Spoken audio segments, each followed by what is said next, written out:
Allah Taala Şuayb əleyhissalam haqqında görün nə deyir? Peyğəmbər Şuayb əleyhissalam və öz qövmünə belə deyir. Deyir ki: "Və mə uridu an uxalifakum ilə ma anhaakum anhu." Deyir ki, mən sizə qadağan etdiyim şeyləri sizə əks olaraq onu özüm etmək istəmərəm. Yəni ki, o şeyləri ki sizə qadağan edirəm və sizə əks olaraq, əks çıxaraq mən o şeyləri etmək istəmirəm. Peyğəmbər sallallahu aleyhi və səlləm buyurur ki, deyir ki, qiyamət günü bir kişi gətiriləcəkdir və o gətirildiyi halda cəhənnəm oduna atılacaqdır.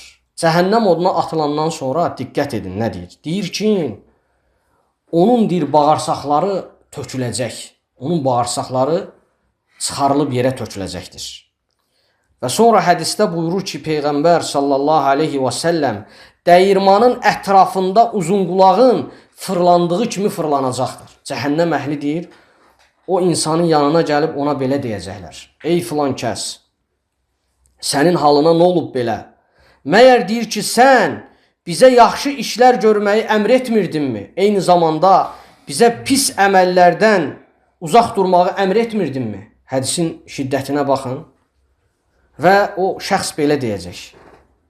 Bəli, mən sizə yaxşı işlər görməyi əmr edirdim, amma özüm onu yerinə yetirmirdim.